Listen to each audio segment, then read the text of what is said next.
Hi there, you're watching Your Trades on ET Now. I am Snehi Shah, and this is a show where we are not only going to be summing up the day's trade but also for the week, because this is the weekly edition of Your Trades. Let's first understand what made headlines over the course of the week. But before we do that, let's take a look at what today's trading session, this Friday's trading session, has panned out to be like on D Street. It was rather lackluster. It was a 1% cut coming in across the board and 1% cut coming in for the Nifty as well, because you had a cut coming in on the back of the geopolitical tension that we had seen escalating along the border last evening.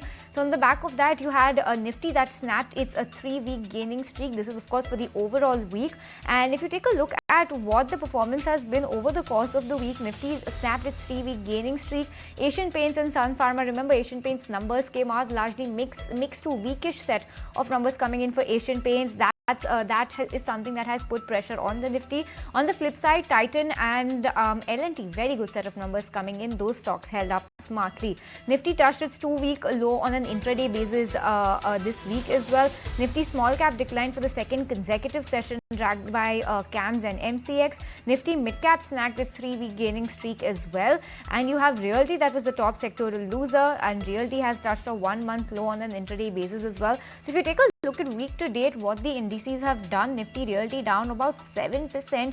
Big pressure coming in from names like Prestige, Godrej, Sobha, Lodha, DLF for that case. A lot of pressure on Nifty Realty. What's done pretty okay for itself is Nifty Auto, the only index on the week to date basis that has closed in the green, of 1.5% uptick coming in on Nifty Auto. There you have it, and it's largely been buoyed by Tata Motors. Lots of news flow coming in, be it the demerger of their CE business, be it JLR once again resuming shipments to the US, the US-UK FTA, the India-UK FTA, the US-UK trade deal. Lots has been in favor for Tata Motors this week, and that stock up 8.5% just over the course of the week. Surprising for a stock that has only been languishing for a very long time and has not done anything at all.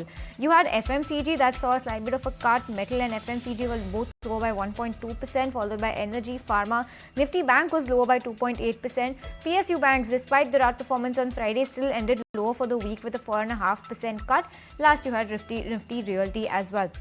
Take a look at the broader markets. Nifty mid cap is ending with a cut of 0.8%. Nifty small cap is the real loser over the course of the week, a 2% cut coming in overall, and Nifty 50 is ending with cuts of 1.3% on a week to date basis. But while that was what the market setup looked like over the course of the week, let's get you some top news coming in from the week. You had Trump and Starmer that agreed to limited trade deal. That's the US-UK trade deal that we're talking about.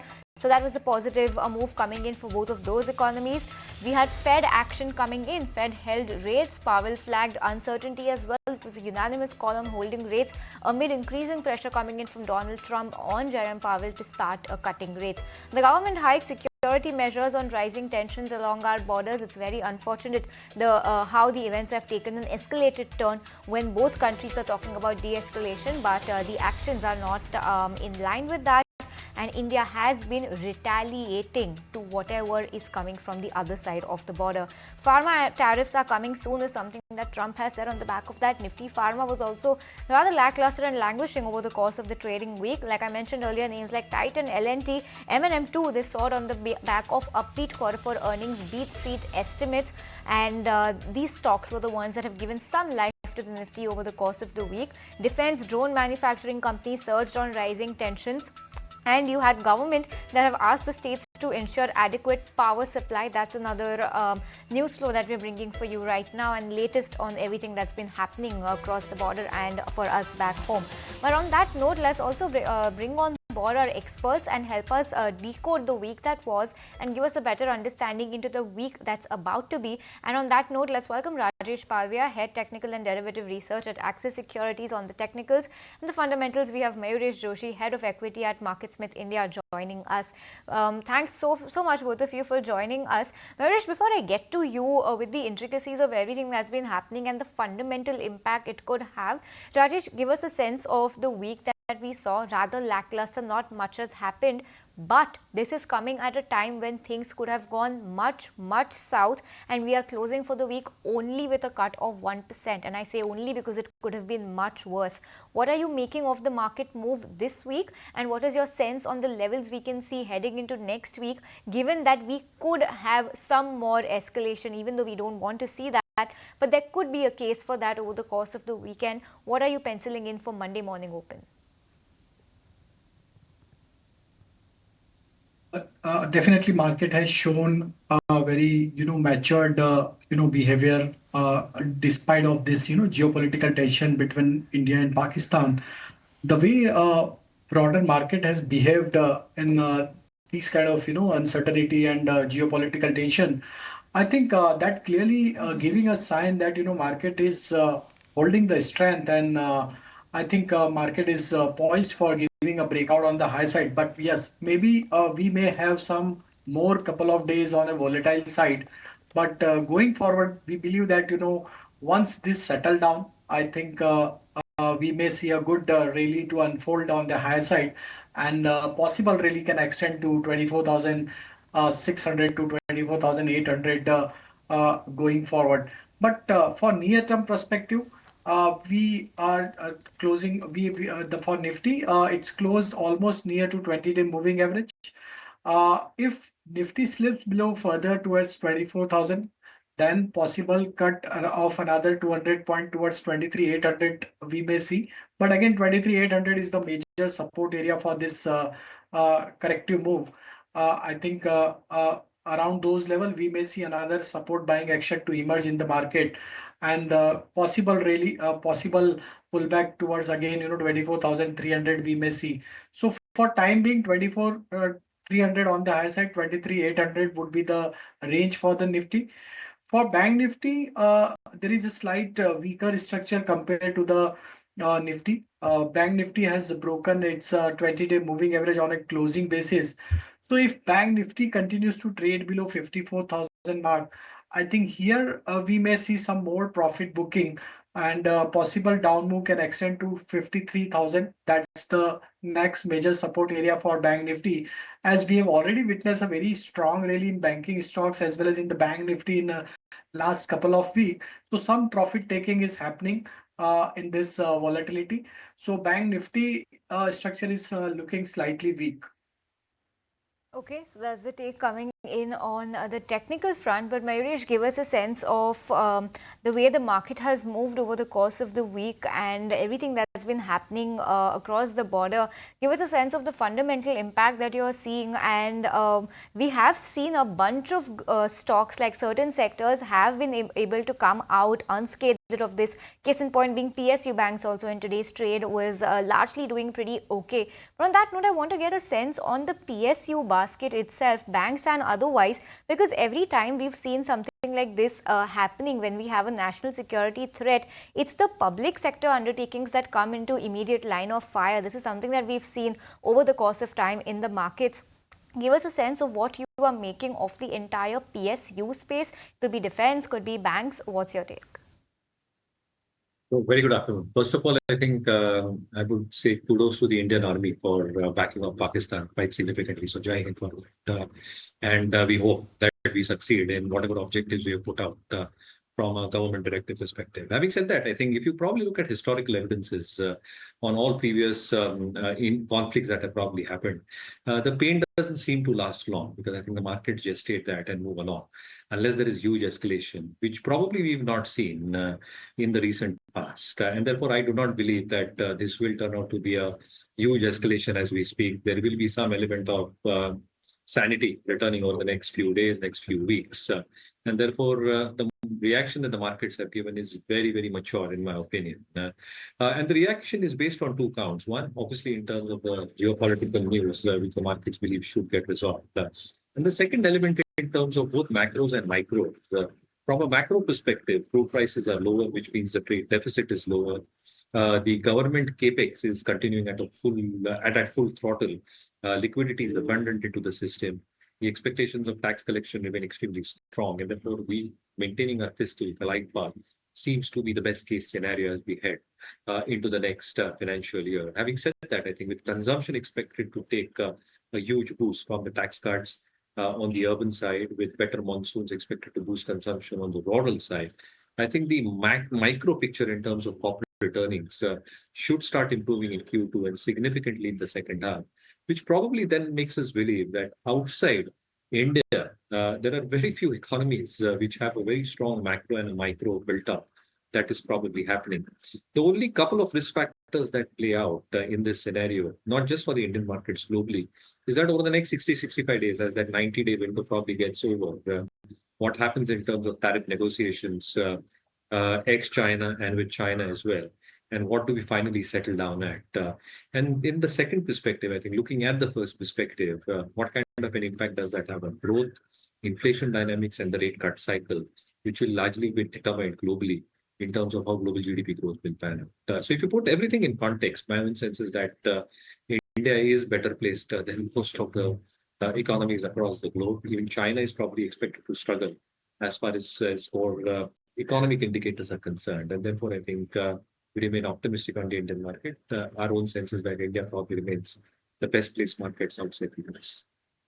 Optimistic on where we are headed. And Rajesh, I'll come right back to you. Give us a sense on what levels you are spotting for India wicks. How bad could it get before it starts getting better? Because we have seen quite the uptick coming in. Of course, compared to whatever's happening, we're seeing a 2-3%, at best 4-5% uptick coming in on an intraday basis. So that's not much. But tell us, if unfortunately things were to escalate from here, what impact is it going to have on the volatility that we can expect to see in the market?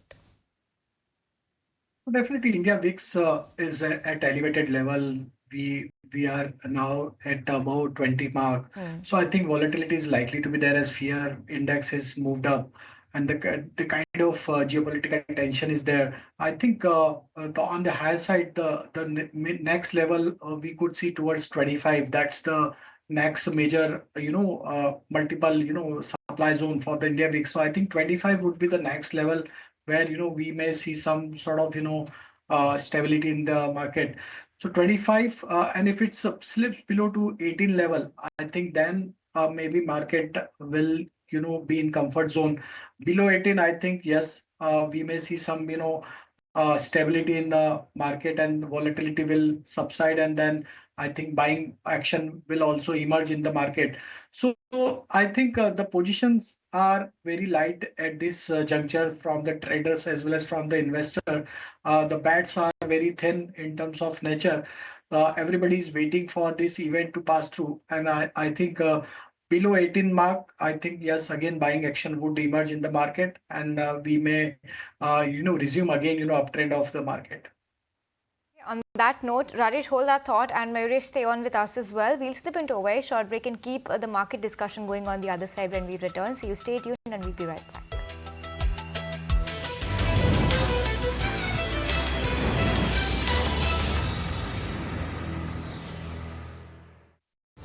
In association with SBI, be alert, be scam safe. Indian markets are going to be getting a booster shot. Hi, good morning. You're watching the market right here on ET now. Indian markets are at an all-time high. You could really pinch yourself to say, is it the same market? All factors align wonderfully well for us. Nifty is now up a staggering 2,000 points. That impacts the market mood like no other. First rates will just start coming up on your screen. There's a lot of green on the screen today.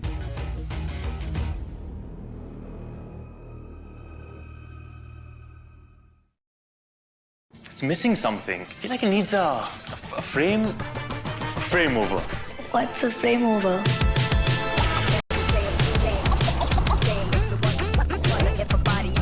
Now that's a frame over. Stylish frames starting at rupees 800. Over 20 international brands, free eye test. Get your frame over today at Titan Eye Plus. और supplier ने order ship कर दिया? हाँ, बस अब payments करने हैं। Payments के लिए SBI योनो बिजनेस इंस्टेंट है।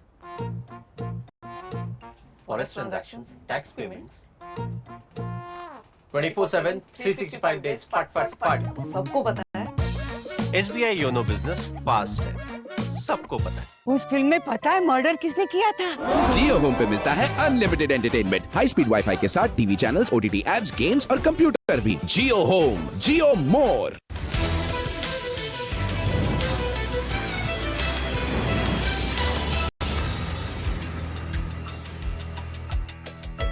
Hi there, welcome back to Your Trades. Let's once again bring on board our experts, Rajesh and Mayuresh, who are joining us once again. And Mayuresh, I'll come to you now. We have so much to talk about on the fundamental side, right? It could be our FTA with the UK, the UK-US deal that we've seen. We're thick in the middle of the earnings season. There is so much to talk about. Let's talk about earnings then. The earnings so far have not been as bad as the street was penciling in earlier. Remember, there was a lot of pessimism about the quarter for earnings season when we were talking about this a few weeks ago before the earnings season had kicked off. What are you making of this earnings season now that we're a little more than halfway into it? Give us your sense on what you are making of this earnings season, because especially for FMCG is a sector that we have seen multiple beats versus expectations. It's a sector we were not expecting to do well at all, and we've had multiple such surprises across sectors. So what's your view on the quarter for earnings season so far? No, so I think it has been reasonable, to be honest, and therefore our take in terms of earnings expected to bottom out by Q2 and show significant improvement across the length and breadth of the universe should probably start playing out as consumption trends come back very, very strongly. Having said that, I think for Q4 in particular, BFSI have posted a very strong set of numbers generally across the pack. Insurance players have done a good set of numbers as well. The banking companies have done good numbers and have the NBFCs as well. So BFSI's space has done reasonably well. The expectations with FMCG were always soft and muted, and therefore it is in line with what the street was probably believing. But again, I think the entire thrust is with consumption expected to come back strongly. These companies should start reporting better numbers, both from a volume and a price perspective, giving them the leverage. I think out of the companies in play, I think Marico out of FMCG companies was a standout performer as far as overall numbers are concerned. When it comes to IT, again, the softness largely expected. There were a few outliers, like an Emphasis, like a Coforge, like a Persistent within the mid-cap IT pack. And therefore, the hope in terms of discretionary spending coming back, tariff resolutions expected to happen, and demand slowly and steadily kicking in for BFSI retail manufacturing for North America and Europe clearly hinges on the fact that second half earnings might start coming back for IT companies, and specifically for these mid-cap IT companies, which are probably delivered as we speak and given better earnings outlook. Generally for agrochemicals, good set of numbers again. And I think that spree in terms of earnings momentum might very well continue with expectations of better monsoons coming through. And therefore, a large universe within the agrochemical pack have delivered decent set of numbers. Coromandel was a standout within that pack as well. When it comes to the other consumption-driven items, whether it's consumption discretionary as we speak, I think alcohol beverages have delivered a very good show. So whether it's Radico or UBL have delivered a good set of numbers. And the FTA that you were just speaking about, I think there will be some dual implied benefits that can come through for this sector as well. Last but not the least, I think the expectations in terms of power as a sector was always supposed to be a little bit muted. PSU banks selectively did well, selectively disappointed, but there is valuation comfort there as well. And capital goods selectively did well, but the general consensus again here was that it might be a quarter where recovery will start playing out, and probably Q2 onwards, the recovery will be full blown. So this set of numbers so far reasonably placed as far as India Inc. is concerned. Q2, it should base out, and second half, I think we should see earnings recovery. Okay, and Rajesh, we'll come to you. First up, Mayuresh, thanks so much for that answer. That summed up a lot and gave us a better sense of what this earnings season has panned out to be like. Rajesh, coming to you, share with us some picks that you are liking at the moment. You know, the kind of volatility we are seeing amid a market like this. Where are you seeing value? The first stock is from the chemical basket, that is SRF. Stock is almost trading near to its all-time high trajectory. The way stock is holding above its 20-50-day moving average. I have one more question with Mayuresh. So it's consolidating at higher levels. So we believe that SRF may extend its gain. Again, in today's session also there was some buying interest in counter. So we believe that one can look to buy this SRF for upside target of 3150. On the downside, keep your stop losses around 2960. The second stock is from the defense space, that is BEL, Bharat Electronics. Again, stock is negotiating with its multiple supply zone. Looking at the daily and weekly time frame, we believe that stock is continuously holding the strength, and stock is moving in upsloping channel on the weekly chart. The way stock is holding the ground at higher level, we believe that BEL can continue. Furthermore, possible upside target we may see towards 335. one can look to buy this stock also with stop loss of 310.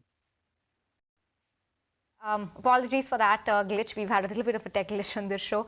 But Mayuresh, coming to you, give us a sense on what you are making of the pharma pack, because we hear that Trump could be announcing pharma tariffs soon. At least that is what he's claiming that is his course of action when it comes to pharma. How bad do you think, if at all, because we've had this initial round of a shock a little bit coming in for autos and pharma, and would you believe that that has been digested well enough now, or do you believe we're back in for round 2 of a shock coming in now that fresh tariffs are expected to be announced for pharma? I think there might be a knee-jerk reaction, but I think it's not going to be tenable, because if you probably look at the construct, you hear the Eli Lilly management out, and they've clearly pointed out that if you want to probably set up a new facility, it might just take a long periodicity of time. And the cost of producing drugs, a single drug, a specialty drug, might actually exceed in billions of dollars. So I think US does not have the flexibility both in terms of time and cost. And therefore, whatever claims are made, I think it's just not going to be tenable. Having said that, I think a lot of the leadership pharma stocks have created a significant pipeline in terms of specialty drugs. And therefore, the NDAs that they've filed, the FTFs that they've filed, the specialty NDAs that they have probably filed, with phase 2, phase 3 trials continuing for a whole host of pharma companies. The expectation here is that the kind of systems and processes we follow, you've obviously got FDA audits for a whole host of pharma companies. On top of that, the expectations in terms of time and cost delivery that these companies are probably making for the US consumers and the rest of the globe as well are very, very effective. And therefore, I think leadership stocks within the pharma space should continue doing well. They have invested significantly in capacities, and therefore the R&D spends should plateau out as we speak. And therefore, there should be some element of consistency and saliency in terms of operating margins. So certain stocks like a Sun Pharma and a Cipla is something that we continue holding in a global portfolio. Sun Pharma and Cipla, best bets right now to position your pharma portfolio. At least that's the call coming in from Mayuresh. But Rajesh, coming back to you, and we've had Amphi numbers that have come out, and we're still seeing resilience when it comes to inflows in the broader end of the market. Smith's flows have stayed rather steady, if you could call it that. Give us your sense on the broader end of the market, because the kind of volatility we've seen, one would expect that a certain amount of flows could be moving out from that to the larger end of the market in hopes for some sort of a safety net, but that has not been the case to a large extent. What's your view on the broader end of the market, and where are you seeing the mid cap and small cap index heading? I think broader market have done well, and the way market is showing the strength, I think all the space like mid cap, large cap, as well as small cap, all three space are looking attractive at this juncture. Even especially in today's session, also we have seen buying interest was there in mid cap as well as in the small cap space also, and we have seen a strong recovery from the lower level from both the space. I think yes, the focus would be more on the large cap space till this uncertainty is there. But I think the way mid cap, small cap indexes are holding their important moving averages, I think we can see some quality mid cap, small cap stocks also witness good buying interest in the coming days. So I think one can remain invested as the mutual fund flows are clearly indicating that there is a still confidence on the street, and then the kind of SIP flows have at all-time high. So that clearly shows the confidence on our market, and I believe that in going forward there could be a good amount of rally in all these spaces. So I think Nifty could scale to the level of 24,600 to 800. Maybe we can see good traction in mid cap and small cap also. Okay, so that's coming in on the broader end of the market. But with that, we'll wrap it up on this week's edition of Your Trades. Mayuresh and Rajesh, thanks so much for taking the time out and joining us with your view on what we can expect heading into next week, as well as for a little bit longer going ahead. But on that note, viewers, we're completely timed out on this edition of Your Trades. From me and the team that put this show together, thanks so much for tuning in.